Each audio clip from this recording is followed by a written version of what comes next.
Assalamu alaikum and good morning, everybody. Thank you, Dr. Junaid, for the introduction.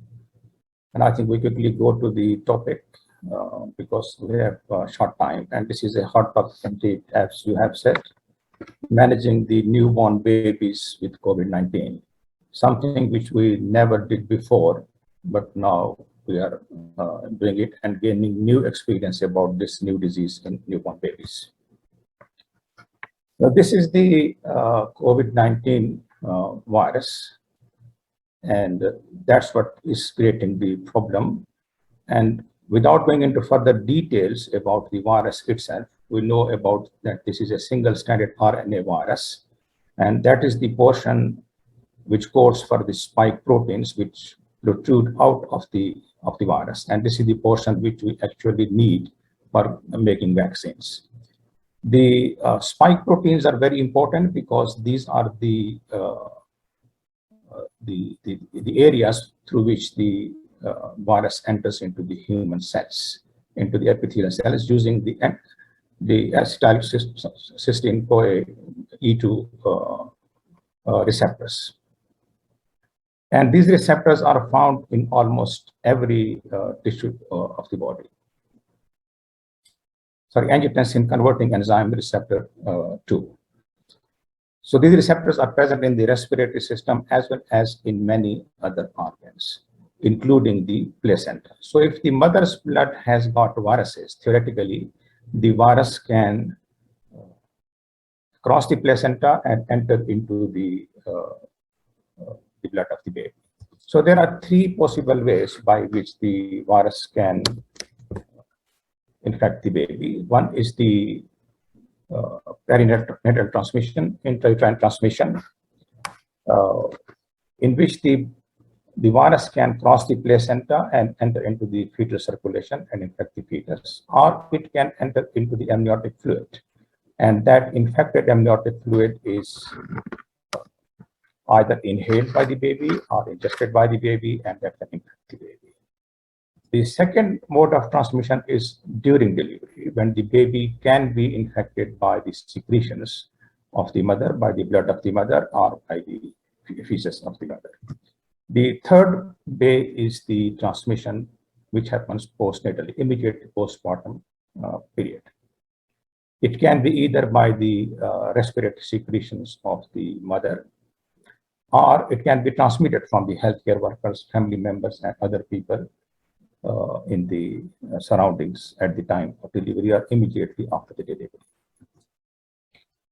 Now, once the baby has been born to a mother who has got COVID-19, then we have a number of questions.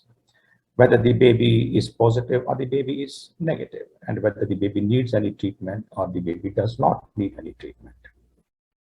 So we want to share what we are doing over here and what is our protocol. We have a big maternity hospital with about 12,000 deliveries per year. And we are a center where all kinds of patients, including COVID positive mothers, come for delivery. So we have gained a lot of experience from dealing with these situations. So neonatal COVID-19, luckily the incidence is not very high. Only 1 to 3% of births who cause COVID positive mothers have been reported in the US, and the data varies from country to country. The important thing is, when did exactly the mother had COVID-19? If she had it in the first 14 days, immediately before the delivery, then the incidence is high. But if it is more than 14 days before delivery, then the baby is very less likely to have COVID-19. When the mothers are COVID positive, the incidence of preterm births, low birth weights, and cesarean section and NICU admission is higher as compared to those mothers who did not have COVID positive status. The mode of delivery does not make a difference, and C-section is not indicated simply because of the COVID positive mother. It can be indicated by other reasons associated with the condition at the same time. But COVID-19 per se is not the reason for going for a C-section. Now, once the baby is born to a mother who is COVID positive, then we go for test. So you have to test the baby with what we call the RT-PCR, which is reverse transcriptase polymerase chain reaction. And the recommendation is either do it two tests. One is at the end of 24 hours after birth and other at 48 hours of birth. Or we can do a single test between 24 and 48 hours of birth. And the method we generally use it either take a nasopharyngeal swab or oropharyngeal swab or a nasal swab itself. Now, once we have done the tests, then we get the result. Either the baby is COVID positive, confirmed by the PCR, or the baby is COVID negative. So if it is negative, then there is no problem. If it is positive, then we have got two questions. Is the baby asymptomatic or is the baby symptomatic? Now, if the baby is asymptomatic, then again, there is no much worry. It needs isolation precautions till we prove that the baby is negative. No pharmacotherapy is needed. And we repeat the PCR after 1 week. And during that period, we de-isolate. And once two PCRs 24 hours apart are negative, we declare the baby COVID negative, and we move on with the normal care of the baby. So they are discharged, and we closely follow them for any respiratory symptoms or any other symptoms which may arise later on. And the basic principle is that a mother who was infected and who has been afebrile for 24 hours without antibiotics and is clinically improving, she is not likely to be contagious 10 days after the onset of symptoms. And therefore, both baby and mother can go home and she can safely take care of her baby. Now, the problem is when the babies are symptomatic. So if they are COVID positive and symptomatic, they should be clinically monitored, and about 12% of these infected babies get severe illness, which requires admission into the NICU. So once they are admitted in the NICU, they are more likely to be preterm babies. And I have said previously, the incidence of premature birth is more in COVID positive mothers as compared to COVID negative mothers. So they get admitted into the NICU because of COVID positivity as well as prematurity. So we follow the strict isolation precautions, and particularly if you have got a negative pressure room, we should be using the negative pressure room, and all infection control precautions, and close monitoring for COVID-19 symptoms. Now, the disease itself has got two phases. When anybody is infected with the coronavirus, the first phase is the replication of the virus in the body, and the virus titer goes high. And that is dealt with the innate immunity. But then the virus titer starts going down, but at the same time, we have the adaptive immunity, which starts going up and up. And it is this adaptive immunity which can create problems, and it can produce what we call the cytokine storm. And that can make the baby very sick, or any patient very sick with COVID-19. And therefore, we have got to have treatment both against the virus itself, as well as the treatment against the cytokine storm. Now, how do babies present? So, as I said, there are babies who are positive but asymptomatic. Generally reported is 20%, but can be more than 20%. And we actually see a lot more than 20% who are asymptomatic. Fever is the commonest clinical feature in about 15 to 45%. Respiratory symptoms can happen into 40 to 50% of patients, but they can vary from mild respiratory symptoms to severe respiratory symptoms. Some babies present with poor feeding, lethargy, vomiting, and diarrhea. And in fact, we have seen a number of babies whose initial presentation is acute watery diarrhea. And then that stops within 24 to 48 hours, and then they go ahead and develop the respiratory symptoms. Some babies are very sick and go into what we call the multi-system inflammatory syndrome in neonates, MIS-N.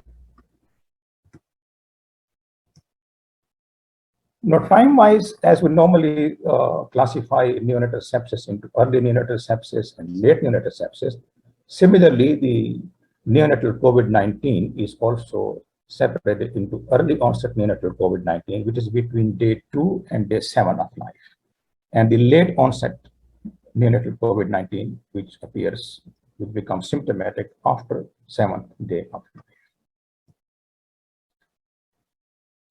Then according to the severity of the disease, we divide it into mild to moderate cases in which the babies do not require any oxygen and there is no evidence of pneumonia. So basically they do not have any respiratory problems. They mostly have non-respiratory symptomatology. Then severe cases where they develop the respiratory symptoms and they can actually develop pneumonia and severe respiratory distress. Then there are some babies who are very sick, critically cases. They are in respiratory failure, they are in circulatory failure, they are in high ventilation, they are hypoxic. They sometimes can develop PPHN, they can be on high frequency, nitric oxide, all kind of inotropic supports, and they are the sickest babies we have seen with the COVID-19. Now, how to monitor the cytokine storm? As I said previously, the second phase of the illness is because of the cytokine storm. So there are a few biomarkers which we use to understand whether the patient has cytokine storm or not. The commonest is to test for the ferritin. If the level of ferritin is more than 300 micrograms per liter on the first test, and then it starts doubling within 24 hours, this is an indication of cytokine storm.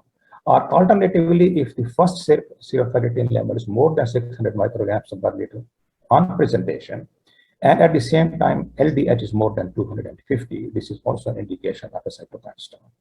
The people also measure elevated D dimers, serum interleukin, and people also measure a combination of LDH and CRP. But the most common are a combination of ferritin and LDH. The chest X-ray in babies with COVID-19, it shows non-specific capacities at 56% of cases, and there sometimes can be a ground glass appearance, which could sometimes be mixed with what happens in preterm babies because of surfactant deficiency. High-resolution CT scan in neonates is very useful. It's an excellent tool to diagnose and monitor COVID-19 pneumonia. The usual findings are patchy pneumonia, particularly involving the lung periphery. This is the same pattern as we normally find in the adult COVID-19 pneumonia. But the babies can also have some ground glass appearance. In the adult medicine, they use a scoring system, HRCT severity scoring system. But there is no established scoring system in pediatrics and for neonatal COVID pneumonia. Now, once we have got babies who are symptomatic and on various levels of severity, mild to moderate or severe or critical, then what is the management protocol? So the management includes general supportive care, general intensive care, which we give to any sick newborn babies, and there is a specific management. We generally follow a protocol which is designed by the Ministry of Health, by all the recent evidence, and they keep on updating it. The latest version we have was updated in August 2021. And we follow the protocol, and it covers patients from newborn babies to adult patients. So there are 4 pillars of management of PCR confirmed symptomatic newborn babies. Supportive care, which is, of course, we provide to any sick newborn babies. Other than that, there is antiviral treatment, immunomodulators, and thromboprophylaxis. In antiviral medication, which we use for 10 days, either we use favipiravir, which is oral, or remdesivir, which is IV. The dose of the favipiravir is 5 milligram per kilogram as loading dose. It's given orally. We generally give a small amount of milk if the baby is NPO. We give 4 or 5 ml of milk just to work as a vehicle with the dose. And the maintenance dose is 2.5 milligram per kilogram per dose twice a day. Remdesivir is the similar one, but this is IV. So sometimes our our ID people find it easier to give remdesivir as compared to favipiravir. Immunomodulators, we have usually been using tocilizumab. It's usually given either 1 dose or 2 doses.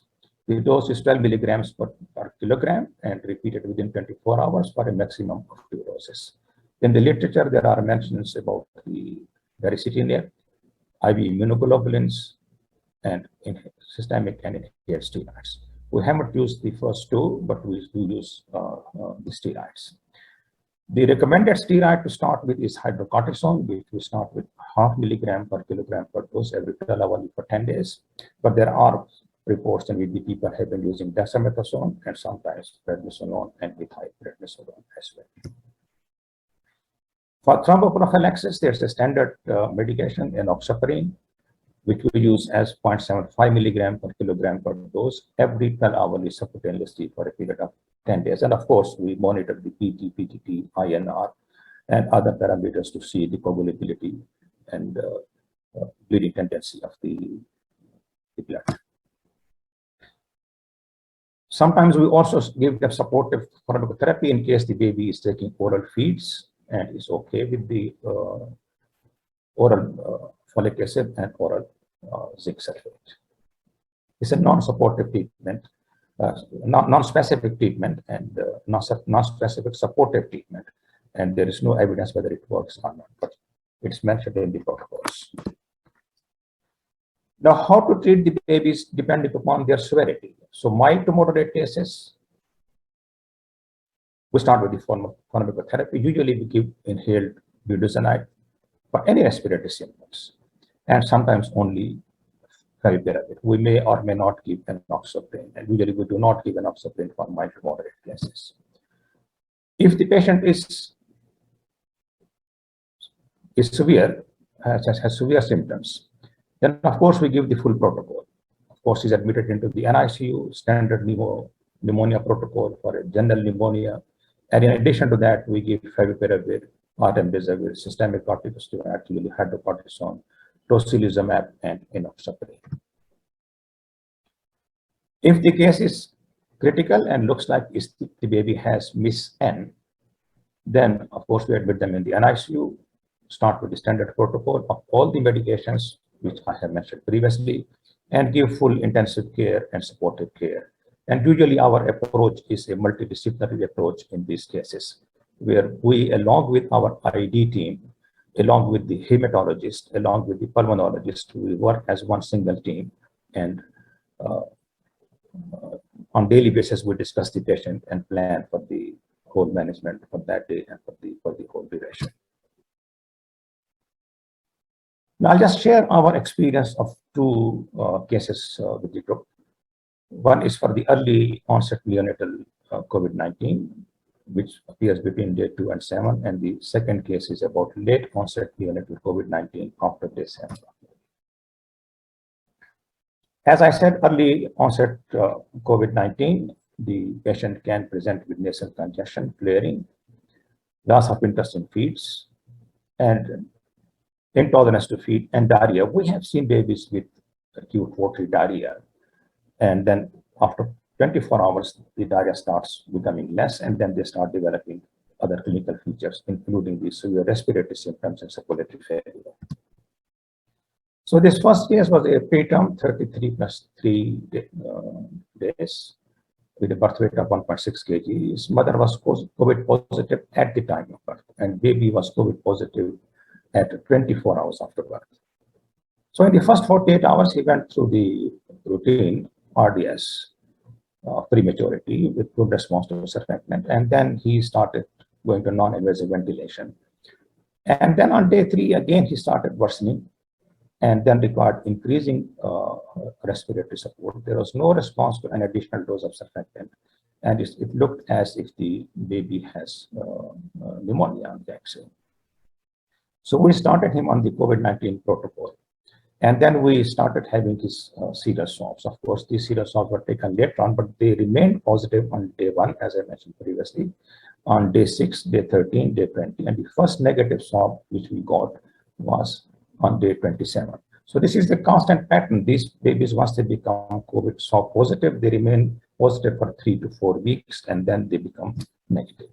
This is the HRCT on day 4, pneumonic consolidation peripherally in posterior basal segments bilaterally and diffuse broad glass appearance. These are the patterns of CRP. It started coming down, and serum ferritin and serum LDH, as we said, we monitored. It initially went up and then started coming down. The same is with the LDH. So he started going up with his cytokine storm and was sick at that time and was on high ventilation. So this is the course in the hospital. Day 7, he had watery diarrhea for 24 hours. Day 7 to 24 had very difficult ventilative course, more than 100% oxygen, high frequency nitric oxide, and developed tension pneumothorax twice. On day 12, we did an echo, and there was mild pulmonary hypertension. And from day 25 onwards, we started gradually weaning him, and ultimately he went to non-invasive ventilation. So it was a quite prolonged period of respiratory support. And on day 68 of life, we managed to bring the baby down to room air and full feeding. Head ultrasound was normal, there was no ROP, and he was discharged home.